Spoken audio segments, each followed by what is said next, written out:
영광스러운 직분이라는 제목으로 함께 말씀 나누기 원합니다. 우리가 건물이 붕괴되기 직전에 예비 사인이 있다고 전문가들은 말하기도 하죠. 어떤 것들이 있습니까? 균열이 발생하기도 하고 또 건물이 기울기도 하죠. 갑자기 잘 열리던 창문이 열리지 않습니다. 그리고 건물에서 이상한 소리가 나기도 하고 진동이 느껴지기도 하고 집안이 침하되는 것들을 보면 또 전문가의 진단을 받을 필요가 있는 것이죠. 지진과 쓰나미도 발생하기 전에 예비 징조들이 있다고 전문가들은 말하죠. 그래서 미리 알고 좀 대비를 할 필요가 있습니다.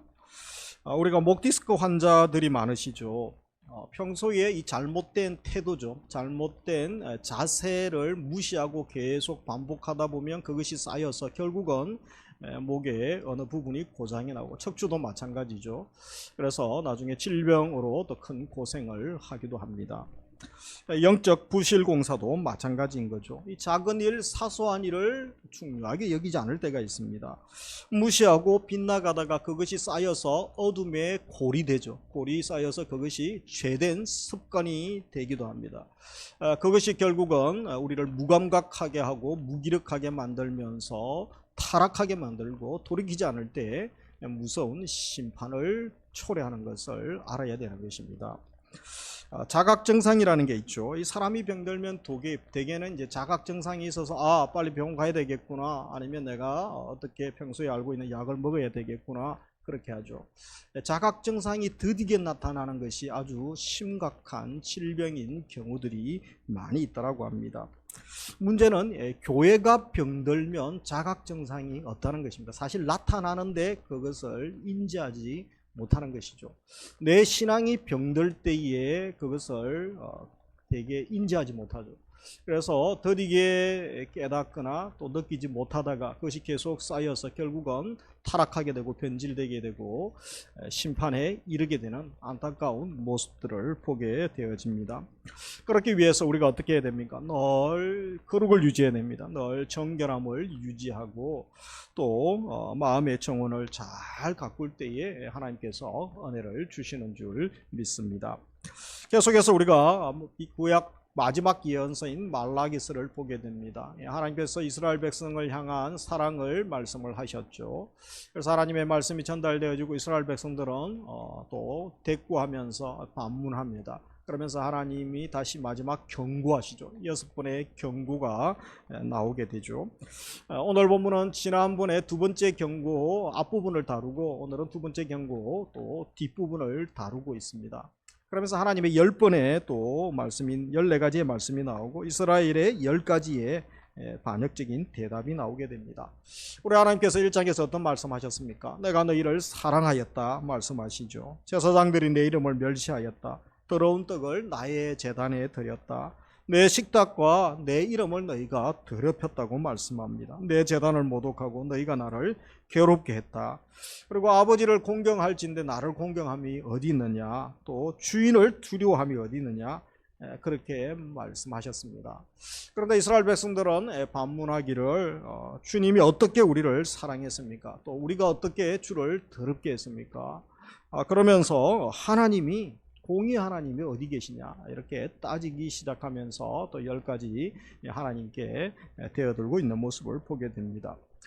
이쯤 갈 정도가 되면 거의 마지막 순간인 거죠. 그래서 말라기 시대의 이스라엘 공동체 사회는 사회적으로 문화적으로 총체적으로 부패한 상황입니다. 아주 심각한 상황에 이르고 그것이 어디까지 갑니까? 가정의 붕괴까지 갑니다. 그래서 여러분 가정이 무너지면 다 무너지는 거죠. 그래서 거기까지 가게 되죠. 그래서 그 원인이 어디 있는가? 왜 총체적으로 이스라엘 사회가 이렇게 무너지게 됐는가? 그것은 영적 타락에서 그 원인을 찾습니다. 그래서 우리가 1장에서 찾았던 예배 타락이죠. 예배의 변질, 예배의 타락이 영적 타락을 가져오게 되는데 그 예배의 변질과 타락의 핵심 또 가장 중요한 부분을 누가 범죄한 것을 지적하고 있습니까? 바로 영적 지도자의 범죄죠. 제사장의 죄를 지적하고 있는 것을 봅니다. 그래서 우리가 1장 6절부터 2장 9절 오늘 본문까지 영적 타락에서 제일 먼저 다루고 있는 제사장의 죄를 심각하게 다루고 있죠. 지난주에 그들이 그릇된 제물을 하나님께 드렸습니다. 그리고 마음이 없는 행위들을 하면서 번거롭고 귀찮다 그렇게 말하기도 하죠. 그런 행위들에 대해서 하나님이 책망하시고 심판할 것이다. 돌이키지 않으면 또 심판을 경고하고 계시는 것을 보게 됩니다. 제사장들은 자신들의 거룩한 직분을 망각하고 부패하게 되죠. 그리고 하나님의 이름을 경홀히 여깁니다. 백성들을 바른 길로 인도해야 되는데 바른 길로 인도하지 않고 잘못된 일들을 하고 있는데도 방관하고 자기 배만 위하는 모습들을 봅니다. 이들은 하나님께서는 이러한 제사장들을 향해서 아주 강력한 이들에게 경고의 메시지를 6번을 그렇게 말라기 선지자를 통하여 전하고 있는 것을 알아야 됩니다. 지난 1장에서 어떤 말씀들이 있었습니까? 하나님의 이름을 멸시한 것이죠. 그래서 더러운 떡을 드리고 억지 부리기도 하고 구체적으로 눈먼이생, 병든 것, 저런 것들을 드렸습니다. 그리고 예배를 경멸히 여기죠. 그리고 번거롭다고 하고 코웃음치고 전혀 마음도 없는, 정성이 없는, 성이 없는 이 예물을 드리기도 했습니다. 종교적 의무 정도만 했던 것이죠. 그러면서 계속해서 오늘 2장 8절 9절에서는 더 심각한 구체적인 또 지혜를 지적하죠. 우리 8절 같이 읽습니다. 너희는 옳은 길에서 떠나 많은 사람을 율법에 거스르게 하는도다. 나 만군의 여호와가 이르노니 너희가 레위의 언약을 깨뜨렸다. 9절 너희가 내 길을 지키지 아니하고 율법을 행할 때에 사람에게 치우치게 하였으므로 나도 너희로 하여금 모든 백성 앞에서 멸시와 천대를 당하게 하였느니라 하십니다. 그래서 여기에 보면 먼저 이들의 죄가 뭐 있습니까? 길에서 떠났죠. 그들은 하나님의 길에서 떠났습니다. 그리고 백성들을 넘어지게 했죠. 이 율법이 사람을 세우고 생명으로 인도해야 되는데 오히려 율법으로 걸려 넘어지게 한 거죠. 정죄하고 지적했다는 것이죠. 언약을 깨뜨렸다고 합니다. 레위의 언약, 하나님과의 약속을 제사장들이 앞서서 깨뜨렸던 것이죠. 불공정한 율법 적용을 지적합니다. 율법 해석할 때 사람에 따라 치우치게 했다는 것이죠. 그래서 이 종교 지도자들이 얼마나 부패하고 타락한 심각한 수준의 이 사회의 모습, 또 종교계의 모습을 보게 됩니다. 그러면서 하나님께서 이들을 통한 책망, 심판을 예고하시죠. 아주 강력한 심판을 예고하십니다. 이 점심시간이라서 읽기가 불편하신 분이 계실지 모르겠습니다만 그래도 우리가 경고의 말씀은 받아야 되는 것이죠. 2절과 3절 9절에 무엇이라고 합니까? 2절에 만군의 여호와가 이르노라 너희가 만일 듣지 아니하며 마음에 두지 아니하여 내 이름을 영화롭게 하지 아니하며 그래서 만일 하지 않으면 돌이키라는 거죠. 같이 읽습니다. 내가 너희에게 저주를 내려 너희의 복을 저주하리라. 내가 이미 저주하였나니 이는 너희가 그것을 마음에 두지 아니하였으니 그래서 저주를 내려 너희의 복을 저주하겠다. 제사장의 복이 뭡니까? 이것은 엄청난 하나님의 사역을 감당하는 제사장의 특권이 있죠. 그것을 상실하게 하겠다는 것이죠.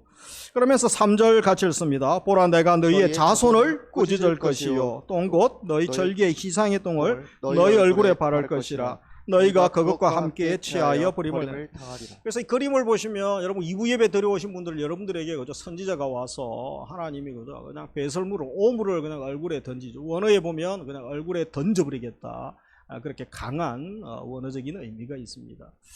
하나님이 가장 사랑하고 또 하나님을 가장 사랑해야 되는 이들에게 왜 하나님이 이렇게 분노하고 화를 내시고 그렇게 할까요?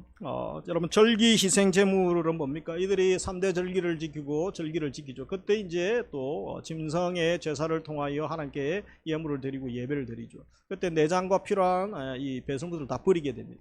그걸 오히려 제사장들의 얼굴에 바르겠다는 거죠. 함께 너희도 취하여 버리겠다는 강력한 경고의 말씀인 것입니다. 또 9절에 보면 너희가 내 길을 지키지 아니하고 율법을 행할 때에 사람에게 치우치게 하였으므로 같이 읽습니다. 나도 너희로 하여금 모든 백성 앞에서 멸시와 천대를 당하게 하였느니라 하시니라.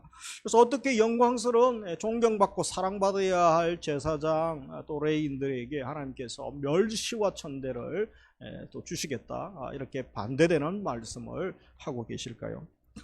특별히 본문에서는 레위인과 세운 언약에 대하여 중요하게 다루고 있음을 기억해야 됩니다. 5절에 보시면 같이 읽습니다. 레위와 세운 나의 언약은 생명과 평강의 언약이라. 내가 이것을 그에게 준 것은 그로 경외하게 하려 함이라. 그가 나를 경외하고 내 이름을 두려워했으며. 그래서 레이 언약이 등장하게 되죠. 모세오경에 보면 레이 언약이 언급되어져 있지 않습니다. 그래서 다른 성경을 통하여 우리가 레이 언약이 무엇인지 찾아보아야 되는 것입니다. 먼저 신명기 33장에 보면 모세가 레이 지파를 축복하게 되죠. 그래서 레이 지파가 또 하나님의 뜻을 잘 알고 열심히 사명 감당하고 율법을 가르치는 일을 하게 됩니다. 칭찬받게 되죠. 저렇게 32장에 보면 금송아지 숭배 사건이 일어나죠. 하나님이 대노하시게 되죠. 그때 레인들이 하나님 편에 서게 되죠. 모세 편에 서서 칼을 잡고 그 악들을 제거하는 것을 봅니다. 불의를 제거함으로써 제사장적 지위를 얻게 되는 것이죠. 특권을 얻게 되죠. 그러면서 신명기 25장에 보면 또 무슨 사건이 있습니까? 모압에서 음란죄에 빠지고 우상숭배죄에 빠지게 되는 것이죠. 그때에 비느하스가 나타나서 그 악을 제거하는 것을 봅니다. 그래서 비느하스의 열심과 헌신으로 인해 하나님이 약속을 주시죠. 그 약속이 가장 구체적이죠. 그와 그 자손에게 후손에게 영원한 제사장 직분을 언약을 주시겠다라고 말씀하시면서 평화의 언약을 내가 너에게 주겠다. 너희 자손에게 주겠다. 그것이 바로 레이 언약을 구체적으로 또 예시하고 있는 것입니다. 그래서 오늘 본문에 보면 그러면 5절부터 7절에서는 하나님께서 레이와 맺으신 언약의 본질이 무엇인가 말씀하고 있죠. 우리 읽었던 5절에 보면 가운데에 생명과 평강의 언약인데 내가 이것을 너희에게 준 것은 돼 있죠. 그로 경외하게 하려 함이라. 그래서 첫 번째로 이 경외의 언약이죠. 경외의 언약. 그것은 제사장들이 하나님을 경외하고 두려워하도록 하셨습니다. 그러면서 6절에 보면 그의 입에는 진리의 법이 있고 진리의 전달자죠. 진리의 법을 주시고 또 불의를 멀리하도록 이들에게 특별한 은혜를 주셨던 것이죠. 그러면서 6절 하반절에 보면 그가 화평함과 정직함으로 나와 동행하며 화평의 중재자죠. 화평의 중재자. 그래서 하나님과 화평과 정직함 가운데 이들이 행해야 했던 것입니다. 그러면서 7절에 보면 뭡니까? 제사장의 입술에는 지식을 지켜야 하겠고 진리의 수호자죠. 진리의 수호자. 지식의 수호자죠. 제사장의 입술에 참 진리를 지식을 주시면서 백성을 가르치고 섬겨야 했습니다. 그러면서 7절 마지막에 보면 제사장은 만군의 여호와의 사자가 됨이거늘. 그래서 마지막 자막 다음 보시면 하나님의 사자죠. 하나님의 사자. 마지막 그 다음 자막. 그래서 하나님의 대리자죠. 그래서 만군의 여호와의 사자로서 하나님 말씀을 전해야 될 이런 중요한 것들을 이들에게 주셨다는 것입니다. 그런데 지금 이 말씀을 받고 있는 말라기 시대의 제사장들의 모습은 어떻습니까? 전혀 이것과 관계가 없습니다. 오히려 반대. 멀리 떠나도 너무 멀리 떠난 종교 지도자들의 모습을 보게 되어집니다. 그래서 오늘 본문을 통하여 몇 가지를 나누면서 우리 삶에 적용하고 기도 제목으로 삼기 원합니다. 우리 첫 번째 같이 읽겠습니다. 하나님의 경고를 듣고 돌이키느냐 여부가 인생의 회복을 결정짓습니다. 그래서 중요한 것은 1절에 보면 이제 너희에게 이같이 명령하노라. 명령의 말씀이 들리죠. 제사장들이 하나님의 명령을 듣지 않을 때에 저주가 임할 것이다. 그렇게 경고하고 있는 것을 봅니다. 우리가 참고로 이 저주라는 단어는 자녀에게는 사용되어지지 않습니다. 신약에 가면 뚜렷하게 나타나는 신약에는 이제 불신자에게 저주는 하나님에게서 끊어지고 지옥 가는 거죠. 그래서 징계라는 단어가 맞습니다. 히브리서도 그렇고 이제 구약에는 이 저주라는 단어가 신자와 불신자가 혼용해서 사용되어진다. 그렇게 알고 징계 하나님의 책망으로 들으시면 되실 것 같습니다. 그래서 이것은 하나님 모독하는 길에서 돌이켜 하나님의 이름을 영화롭게 하라. 그렇게 말씀하는 것으로 받아야 되는 것이죠. 하나님께서 제사장들을 어떨 때는 보면 당장 또 심판하여 죽이기도 하고 멸하는 경우도 있습니다. 그런데 오늘 본문에 보면 주목할 것이 바로 심판하지 않으시고 심판 경고를 하시죠. 예고를 내리시고 계시다는 것을 주목할 필요가 있습니다. 도저히 용서 안 되는 제사장들이죠. 이들에게까지도 인내하시면서 한 번 더 돌이킬 기회를 주고 계시는 우리 하나님의 사랑과 인내를 보게 됩니다. 죄를 아주 범하지 않는 완벽한 사람이 누가 있습니까? 그래서 우리 하나님은 다 압니다. 우리가 연약하기 때문에 자주 넘어지고 또 하나님 마음을 아프게 하는 것 잘 알고 계시다는 것입니다. 그래서 경고하시죠. 경고는 심판하겠다는 것이 아니고 돌이키라는 의미가 있고 살리는 데 의미가 있는 것입니다. 회개를 기회를 주시고 기다리시는 것이죠. 하나님께서 여러 모양으로 경고하실 때 바르게 듣고 다시 회복해야 되죠. 본래로 돌아와야 되고 본질로 돌아와야 되는 것입니다. 결코 가볍게 여겨서는 또 안 되는 것이죠. 그래서 우리가 2부 예배 들으시는 우리 성도님들도 계속되어지는 이 말라기서의 말씀을 또 들으면서 나를 향한, 우리 가정을 향한, 우리 교회, 이 사회를 향한 하나님의 경고의 말씀으로 듣고 우리가 먼저 회개하고 돌이켜야 됩니다. 말씀을 들을 길을 주시기를 주님의 이름으로 축복합니다. 아멘. 이 시대는 무감각한 시대죠. 영적 냉소주의가 팽배하고 또 하나님 음성을 들으려고 하지 않습니다. 들려도 순종하지 않으려고 합니다. 그래서 듣는 자가 복인 것이죠. 왜냐하면 다음 말씀들 때문이죠. 잠언 29장 1절 같이 읽습니다. 자주 책망을 받으면서도 목이 굳은 사람은 갑자기 패망을 당하고 피하지 못하리라. 그래서 계속 이 들려주셔도 영원히 들려주시지는 않습니다. 끝이 있습니다. 갑자기 패망합니다. 우리 성경 역사를 보아도, 성경에 보아도 갑자기 망하는 사람들이 많죠. 그렇게 기회를 줘도 그것을 듣지 못하다가 결국은 하나님이 꺾어버리시는 경우들이 얼마나 많습니까? 로마서 2장 5절 같이 읽습니다. 다만 내 고집과 회개하지 아니한 마음을 따라 진노의 날 곧 하나님의 의로우신 심판이 나타나는 그날에 이 말 진노를 내게 쌓는도다. 그래서 고집과 회개하지 아니한 마음, 이것이 문제인 것이죠. 진노를 쌓는구나. 그래서 우리는 경고의 말씀을 잘 듣고 돌이키고 다시 본래로 주님이 기뻐하시는 자리로 돌아오는 지혜로운 자, 주님의 사랑받는 자녀 되시기를 주의 이름으로 축복합니다. 아멘. 특별히 계속해서 지도자에 대한 경고가 아주 엄중합니다. 그래서 이 지도자에 대한 경고를 보면서 레이 언약, 레이의 모델을 우리가 기억을 해야 되는 것이죠. 레인들은 어떻습니까? 출애굽기 32장 검송아지 숭배로 인한 심판 때, 그죠? 저들이 충성하죠. 그리고 민수기 25장에서도 모압 음행 심판 때도 레인들이 앞장서서 또 하나님 마음을 시원케 해드리죠.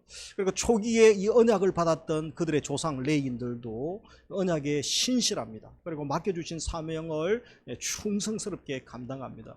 그래서 하나님께서 얼마나 기뻐하셨는지 모릅니다. 우리에게도 그런 삶에 대한 도전을 하고 계시는 것입니다. 계속 우리에게 하나님의 말씀이 들려지고 또 경고의 말씀이 들려질 때가 있죠. 돌이키는 자, 그리고 다시 회복하여서 생명의 자리로 나아가는 자리까지 은혜를 주시기를 원합니다. 두 번째 같이 읽습니다. 교회는 하나님 말씀을 맡은 제사장으로 부름받았음을 기억해야 합니다. 우리가 말씀 맡은 제사장이죠. 그래서 베드로전서 2장 9절 같이 읽습니다. 그러나 너희는 택하신 족속이요 왕같은 제사장들이요 거룩한 나라요 그의 소유가 된 백성이. 우리에게 엄청난 신분의 변화를 주셨던 것이죠. 바로 왕같은 제사장이죠. 교회에 우리 성도들에게 이런 복을 주셨습니다. 구약에는 제사장들을 통하여 레인들에게 주신 그 축복이 지금 우리에게 주어진 것이죠. 그래서 이 교회가 이 복을 받았던 것이죠. 세상에서 하나님 말씀, 복음의 사명, 복음 전할 사명이 교회에게 있습니다. 그래서 우리가 또 제가 자주 언급하죠. 왕같은 제사장에게 주신 4가지 특권이 있죠. 그것이 무엇입니까? 은혜의 보좌 앞에 이제 나아갈 수 있습니다. 이전에는 아주 하나님 앞에 나아가기가 구약에는 복잡했습니다. 까다로웠습니다. 아무나 갈 수 없었습니다. 그러나 이제는 예수님 때문에 누구든지 지성소까지 들어갈 수 있고 은혜의 보좌까지 나아갈 수 있습니다. 그리고 이제 제사장이 영적 예배를 드릴 수 있죠. 중보기도 할 수 있어요. 누구를 위하여 기도하고 축복하면 하나님이 예수의 이름으로 결제하셔서 응답해 주시는 것입니다. 그리고 누군가에게 이 복음의 기쁜 소식을 전할 수 있습니다. 아무나 복음을 전할 수가 없습니다. 교회를 통하여 우리에게 이 복음을 전할 특권을 주셨죠. 그래서 가장 큰 특권이고 또 그래서 교회에 또 큰 책임이 부여되어지기도 하는 것입니다. 제사장이 그 역할을 잘 수행하지 못할 때 그들이 직분을 잃고 절기, 희생, 제물의 그 오물들을 바르겠다고 그들처럼 또 버리겠다고 지하겠다는 경고의 말씀도 하시는 것입니다. 그렇기 때문에 이 교회가 하나님의 말씀 맡은 제사장의 사명이 우리에게 부어져 있음을 결코 잊어서는 아니 되는 것입니다. 그러면서 교회는 복음을 자랑스러워하고 소중히 여겨야 되는 것이죠. 제사장으로서 말씀을 가르치고 지켜야 될 사명이 당연히 중요하죠. 그리고 이 복음은 오직 교회를 통하여 복음이 전 세상에 전파되도록 하나님이 해 주셨습니다. 그래서 이 교회가 이 세상을 책임져야 될 이유가 여기에 있죠. 우리에게 막중한 생명 살릴 권세와 사명을 주셨기 때문에 우리가 이것들을 감당하는 것입니다. 제사장으로 부름받은 것, 교회의 영광이요 특권이죠. 또 큰 책임인 줄 우리가 안다면 어떻게 살아야 되겠습니까? 복음의 영광과 기쁨을 우리가 먼저 경험해야 됩니다. 그리고 우리가 복음 전도자로서의 사명이 주어져 있죠. 누군가에게 예수님 이야기하고 예수 믿으면 산다고, 또 고난 가운데, 힘든 가운데, 질병 가운데 계신 분들, 캄캄한 가운데 계신 분들에게 생명의 빛을 전할 수 있는 것, 얼마나 큰 복입니까? 아파 죽어가는 사람에게 의사가 나타나서 갑자기 응급도 치료를 하고 살려준다면 너무 감사하죠. 그거는 육신밖에 살릴 수 없습니다. 그 살린 육신 또 고작 몇 년, 100년을 살지 못합니다. 영원히 살고 영원히 사는 이 비밀을, 신비를 교회와 나에게 주셨다면 얼마나 감사한지. 그래서 우리가 복음에 대한 감격, 또 감사, 특권 가운데 살아가는 은혜를 주시기를 주의 이름으로 축복합니다. 아멘. 세 번째, 교회는 말씀에 순종하고 그것을 지킬 때에 세상 속에서 하나님의 사자로 살아갈 수가 있는 것입니다. 본문에 보면 참 제사장에 필요한 조건들을 말씀하고 있죠. 마음이 다르죠. 어떤 마음입니까? 하나님을 두려워하는 마음이죠. 그래서 5절에 읽었던 것처럼 그로 경외하게 하려 함이라 그렇게 말씀하죠. 그리고 입술은 어떤 입술입니까? 입술은 진리의 율법을 가르치는 입술이죠. 7절에 보면 제사장의 입술은 지식을 지켜야 하겠고 말씀하죠. 제사장의 발은 어떤 발입니까? 거룩한 빛으로 걷는 발이죠. 그래서 8절에 너희는 옳은 길에서 떠나 많은 사람을 율법에 거스르게 하였도다. 그렇게 거룩한 빛으로 나아가는 일을 이들이 감당하지 못했다는 것이죠. 그러면서 6절에 보면 많은 사람을 돌이켜 죄악에서 떠나게 또 하는 것이죠. 거기에 보면 그가 화평함과 정직함으로 나와 동행하며 많은 사람을 돌이켜 죄악에서 떠나게 하였느니라 그렇게 말씀하고 있습니다. 교회에 주신 사명, 하나님 사자로서의 사명이죠. 하나님이 주신 말씀을 잘 보존하고 가감없이 전해야 될 사명이 교회에 있는 것입니다. 그래서 레위 지파 제사장들은 진리의 법을 말하고 그 법에 따라서 화평과 정직하게 행해야 했던 것입니다. 그들이 그랬다면 지금 교회도 마찬가지인 것이죠. 복음을 깊이 이해하고 진리를 가르치고 또 복음에 온전히 순종하고 온전히 보존해야 되는 것입니다. 그때 우리 교회에 주신 그 지위와 은혜들이 계속 유지되고 또 그 사명을 감당할 수 있는 것입니다. 그리고 또 교회는 복음을 순수하게 보존함으로 세상과 구별되어집니다. 이 거룩을 유지할 책임이 교회에 있는 것입니다. 교회의 생명은 그저 거룩이죠. 내가 거룩하니 너희도 거룩하라. 교회, 우리 성도, 성전이죠. 하나님의 성전으로서 당연히 우리에게 거룩의 사명이 있는 줄 알아야 됩니다. 그래서 우리가 이 말씀을 받는 우리 교회와 우리 성도님들은 하나님 말씀이라면 가감없이 전할 수 있기 원합니다. 그리고 말씀을 순전하게 보존하는 우리 성도, 또 우리가 교회가 되어야겠습니다. 이를 위하여 우리가 헌신하고 또 기도해 주시기 원합니다. 마지막 네 번째 같이 읽습니다. 교회가 복음을 저버리면 제사장으로서의 특권을 잃고 멸시와 천대받는 것을 피할 수가 없습니다. 그래서 복음을 저버리고 복음이 왜곡되는 시대를 살고 있죠. 교회가 복음을 읽거나 왜곡하면 모든 특권과 영광을 잃게 하시겠다라고 경고하고 계십니다. 하나님 복음을 보존함으로 많은 사람들을 살리는 영광스러운 특권, 이것이 얼마나 감사합니까? 그것이 사라질 수도 있는 것이죠. 제사장들이 스스로 말씀에서 떠날 때 그렇죠. 그리고 율법을 제대로 가르치지 못하고 아니하고 또 방관할 때 결국 멸시천대를 받을 것이다. 이 교회를 향한 경고의 말씀으로 받아야 되는 것입니다. 그리고 교회가 제사장의 사명을 잃어버린다면 결국은 계시록에도 초대교회 7교회를 향하여 뭐라고 합니까? 촛대를 옮겨버리겠다는 경고의 말씀을 하시죠. 교회를 없애버리겠다는 거죠. 촛대를 옮기겠다는 것은. 교회도 필요가 없을 수가 있습니다. 여러분, 이스라엘 백성들이 그렇게 영광스럽게 생각했던 성전, 3대 성전 다 허물어졌죠. 그죠? 성민, 하나님의 거룩한 백성 성민, 그 이름도 없애버립니다. 말씀에 불순종할 때 포로로 끌려가죠. 성전도 허물어지고 약속도 본인들이 스스로 깨어버린 것이죠. 그래서 멸시와 천대를 받게 되는 것입니다. 우리가 혹시 복음 전하면서 내가 멸시와 천대를 받는 때가 있죠. 물론 믿는 자들이기 때문에 악의 세력들이 싫어하고 세상이 싫어합니다. 왕따 당하기도 하고 또 받게 하기도 하고 물리적으로 공격하기도 합니다.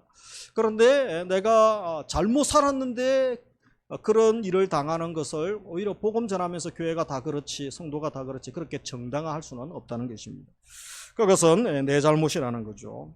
우리가 세상에 요즘 노골적인 멸시와 천대를 받는 시대를 살아가고 있습니다. 이단이 그런 것이 아니라 정통교단의 또 성도들이 박해와 조롱을 많이 받고 있죠.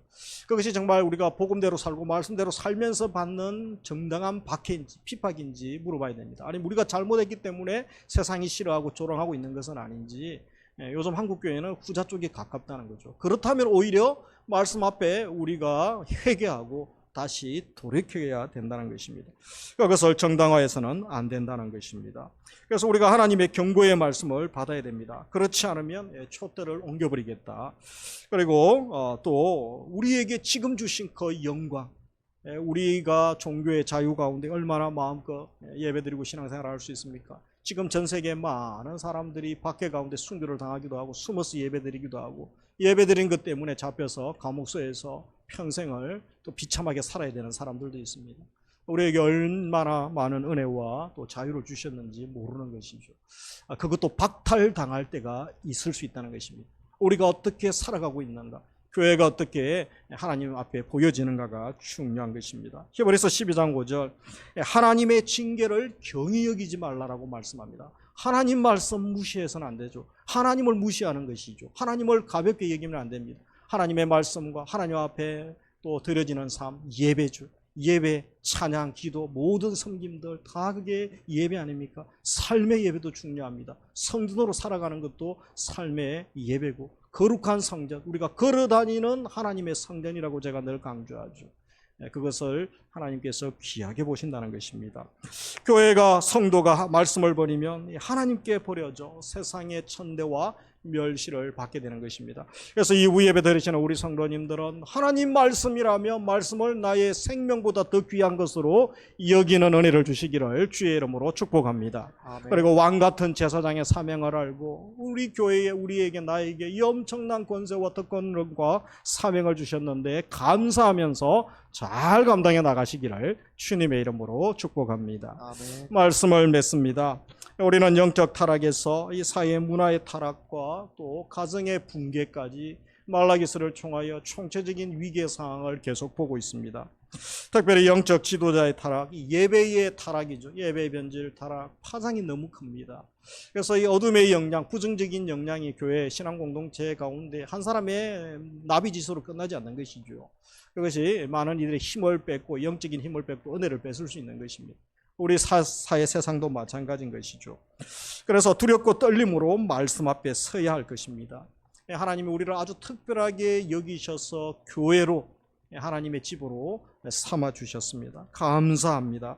그래서 오늘도 우리가 한 주간 또 살면서 우리가 어떠한 자인지 알아야 되겠습니까? 왕 같은 제사장이고 거룩한 하나님의 나라인 줄 알아야 되죠. 거룩한 교회인 우리가 해야 할 일이 무엇입니까? 죄와 세속과 단절을 선포하시고 정말 우리가 피 흘리기까지 십자가에서 우리를 살리기 위하여 죄와 싸우시고 사망과 원수와 싸워서 승리하셨던 우리 주님처럼 우리도 죄와 어둠과 철저하게 싸워야 됩니다.